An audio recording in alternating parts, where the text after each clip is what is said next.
কাজ ক্ষমতা ও শক্তি থেকে বোর্ডের কোশ্চেন সমাধান করা হচ্ছে। আজকে থাকছে দিনাজপুর বোর্ড 2020 সালের কোশ্চেনটা। এখানে দুইটা বস্তু 196 মিটার উঁচু ভবনের ছাদ থেকে এ বস্তুটাকে অর্থাৎ 500 গ্রাম ভরের একটি বস্তু একে 196 মিটার উঁচু দালানের ছাদ থেকে ফেলে দেওয়া হলো। একই সাথে 200 গ্রাম ভরের একটি বস্তু বি যাকে 200 গ্রাম ভরের একটি বস্তু বি যাকে ভূপৃষ্ঠ থেকে 30 মিটার পার সেকেন্ড বেগে উপরের দিকে নিক্ষেপ করা হলো। প্রথম কোশ্চেন, গ নম্বর কোশ্চেন, ভূমি হতে কত উচ্চতায় এ বস্তুর গতিশক্তি বিভব শক্তির সমান হবে? তো আমরা ধরে নেব, ধরি ভূপৃষ্ঠ হতে এইচ উচ্চতায় এ বস্তুর গতিশক্তি বিভব শক্তির সমান হবে। তাহলে যদি এইচ উচ্চতায় গতিশক্তি, এখানে ভূমি থেকে যদি আমরা এইচ উচ্চতা ধরে নেই তাহলে আর অবশিষ্ট কতটুকু উচ্চতা থাকে? অবশিষ্ট উচ্চতা হবে 196 মাইনাস এইচ। তাহলে আমরা বলতে পারি, ধরি ভূপৃষ্ঠ হতে এইচ উচ্চতায় গতিশক্তি বিভব শক্তির সমান। তাহলে গতিশক্তি হলো টি, বিভব শক্তি হলো ভি। গতিশক্তি হলো হাফ এম ভি স্কয়ার আর বিভব শক্তি হলো এম জি এইচ। অর্থাৎ এই এইচ উচ্চতায় বিভব শক্তির ক্ষেত্রে এম জি এইচ এটাই হবে। আর গতিশক্তির ক্ষেত্রে উচ্চতা মেইনলি উপর থেকে নিচে কাউন্ট করতে হয়। গতিশক্তির ক্ষেত্রে আমরা লিখলাম হাফ এম ভি স্কয়ার। এখন ভি মানে বেগের সমীকরণ। পরন্ত বস্তুর ক্ষেত্রে বেগের তৃতীয় সমীকরণটা কি লেখা যায়?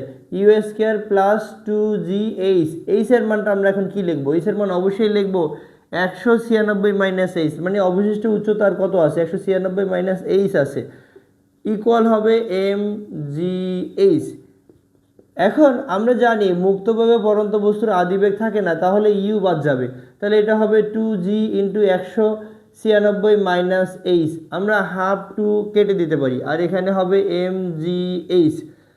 যদি আমরা এটাকে উভয় পাশ থেকে এমজি বাদ দিয়ে দিতে পারি, এই এমজি বাদ দিতে পারি। এমজি বাদ দিলে 196 মাইনাস এইচ ইকুয়াল হবে এইচ।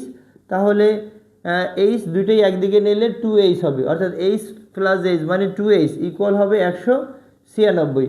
তো ফাইনালি আমরা এইচ ইজ ইকুয়াল টু বের করতে পারি 196কে আমরা 2 দিয়ে ভাগ করি, অর্থাৎ 196কে যদি 2 দিয়ে ভাগ করি 19, 9 দুগুণে 18, 1 8 দুগুণে 16, 98 মিটার উচ্চতা। অর্থাৎ ভূমি থেকে 98 মিটার উচ্চতায় এ বস্তুটির বিভব শক্তি গতিশক্তির সমান হবে। বি বস্তুর ক্ষেত্রে নিক্ষেপের শুরুতে অর্থাৎ নিক্ষেপের শুরুতে কত বেগে নিক্ষেপ করা হলো?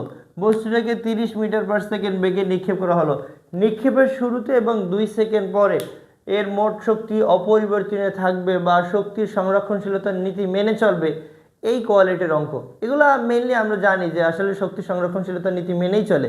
তো আমরা তারপর একটু দেখি যে এটা আসলে শক্তি সংরক্ষণশীলতার নীতি মানে কিনা বা অপরিবর্তনীয় থাকে নাকি, মোট শক্তি অপরিবর্তনীয় থাকে কিনা গাণিতিকভাবে যুক্তি দিতে হবে। তো আমরা দেখি, তো নিক্ষেপের শুরুতে মোট শক্তি, নিক্ষেপের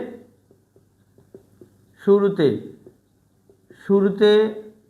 মোট শক্তি। তো এখন এখানে নিক্ষেপের শুরুতে মোট শক্তি যদি আমরা বলি ই বি এর ক্ষেত্রে গতিশক্তিকে টি দ্বারা প্রকাশ করা হয়, বিভব শক্তিকে ভি দ্বারা প্রকাশ করা হয়। তাহলে গতিশক্তি হলো হাফ এম ইউ স্কয়ার। কেন ইউ স্কয়ার? অর্থাৎ এক্স্যাক্টলি শুরুতে তো নিক্ষেপ করা হলো একটা আদিবেগ নিয়ে, তাহলে এটা আমাকে ভি বলবো না, ইউ বলবো। এবং ভূপৃষ্ঠে আমি এখনও নিক্ষেপ করি না, নিক্ষেপের শুরুতে অর্থাৎ এই জায়গায় কিন্তু কোনো বিভব শক্তি নেই। ভূপৃষ্ঠের কাছাকাছি মুহূর্তে বিভব শক্তি নেই। স্বাভাবিক অবস্থান থেকে অন্য কোনো অবস্থানে উঠাতে বস্তুর মধ্যে যে শক্তি জমা থাকবে সেটা হবে বিভব শক্তি। তার মানে এখানে বিভব শক্তি নাই, বিভব শক্তি হবে 0।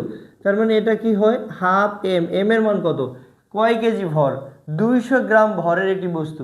এটাকে যদি আমরা কেজিতে নিয়ে যাই তাহলে 200কে যদি 1000 দিয়ে ভাগ করি তাহলে 0.2 কেজি হবে, 0.2 কেজি। তাহলে 0.2 ইন্টু 30-এর বর্গ, 30-এর বর্গ, তাহলে 30-এর বর্গ এটা কাটলে হবে 0.1, 0.1 ইন্টু হলো এটা 900, তার মানে এটা 90 জুল হয়। তাহলে নিক্ষেপের শুরুতে মোট শক্তি হলো 90 জুল। আচ্ছা, আমরা এটা পেলাম। এইবারে 2 সেকেন্ড পরে আমরা দেখব 2 সেকেন্ডে এই বি বস্তুটার উচ্চতা কত হয়। 2 সেকেন্ড পরে বস্তুটি কত উচ্চতায় ওঠে সেটা একটু দেখি। এইচ ইজ ইকুয়াল টু হবে নিক্ষিপ্ত বস্তুর ক্ষেত্রে গতির দ্বিতীয় সমীকরণ, H is equal to U T minus half of G T square. Just 2 second আদিবেগ ইউ এর মান ছিল 30 মিটার পার সেকেন্ড এবং টাইম টি এর মান ছিল 2 সেকেন্ড। তাহলে 30 ইন্টু 2 মাইনাস হলো হাফ ইন্টু 9.8 ইন্টু 2 এর বর্গ 4।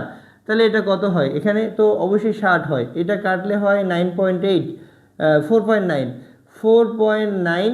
এটাকে যদি আমরা 4 দিয়ে গুণ করে দেই তাহলে কত হয়? এখানে 60 মাইনাস এটাও 19.6 হয়, 19.6 বিয়োগ করলে কত হয় আমরা একটু দেখি। 60 মাইনাস 19.6 40.4, 40.4 এত মিটার উচ্চতা আসে। তাহলে আমরা দেখি যে এই উচ্চতায় 40.4 মিটার উচ্চতায় বি বস্তুটার মোট শক্তি কত হয়, এটাকে আমরা ই বি প্রাইম বলি। এইখানে 40.4 মিটার উচ্চতায় বস্তুটির গতিশক্তিও আছে, বিভব শক্তিও আছে। তাহলে গতিশক্তি মানে এখানে এই উচ্চতায় মোট শক্তি হবে গতিশক্তি এবং বিভব শক্তির যোগফল। তাহলে গতিশক্তি half M V square, half M V square. বিভব শক্তি হবে এম জি এইচ। তো এখানে আমরা লিখতে পারি নিক্ষিপ্ত বস্তুর ক্ষেত্রে গতির তৃতীয় সমীকরণ V square is equal two লিখতে পারি ইউ স্কোয়ার মাইনাস 2gh, আর এখানে হবে এম জি এইচ। তো আমরা একটু দেখি। তো হাফ এম এর মান হলো 0.2, এখানে ইউ এর মান হলো 30 এর বর্গ মাইনাস 2 ইন্টু 9.8 ইন্টু কত উচ্চতায় ছিল? 40.4 মিটার উচ্চতায়, 40.4 মিটার উচ্চতায়। আর এইখানে এম এর মান 0.2, জি এর মান 9.8 ইন্টু 40.4 মিটার উচ্চতা, 40.4 মিটার উচ্চতা। একটু কেটে দেই, হাফ টু কেটে দিলে 0.1 হয়, 0.1 ইন্টু 30 এর বর্গ কত? 900 মাইনাস এখান থেকে আমরা করে দিতে পারি যে 2 ইন্টু 9.8 ইন্টু হলো 40.4, আর এখানে 0.2 ইন্টু 9.8 ইন্টু 40.4। বা আমরা এটা এখান থেকে একদম এক লাইনেই মানে একাত্রেই করে দিতে 1 ইন্টু হলো 900 মাইনাস হলো 2 ইন্টু 9.8 ইন্টু হলো 40.4, এর সাথে আমরা যোগ করব 0.2 ইন্টু 9.8 ইন্টু হলো 40.4। এখান থেকে এটা আসে 90 জুল আসে। এখান থেকে একইভাবে এই 90 জুল অর্থাৎ মোট নিক্ষেপের 2 সেকেন্ড পরে বি বস্তুর মোট শক্তি তাও হয় 90 জুল। নিক্ষেপের শুরুতে মোট শক্তি হলো 90 জুল এবং নিক্ষেপের ঠিক 2 সেকেন্ড পরে তাও বস্তুটির গতিশক্তি হয় বস্তুটির নিক্ষেপের শুরুতে বস্তুটির মোট শক্তি অর্থাৎ যান্ত্রিক শক্তি হয় 90 জুল এবং নিক্ষেপের ঠিক 2 সেকেন্ড পরে বস্তুটির মোট শক্তি অর্থাৎ যান্ত্রিক শক্তি হয় 90 জুল। তাহলে বলা যায় যে শক্তির সংরক্ষণশীলতার নীতি মেনে চলে, নিক্ষেপের শুরুতে এবং শেষে মোট শক্তি অপরিবর্তনীয় থাকে।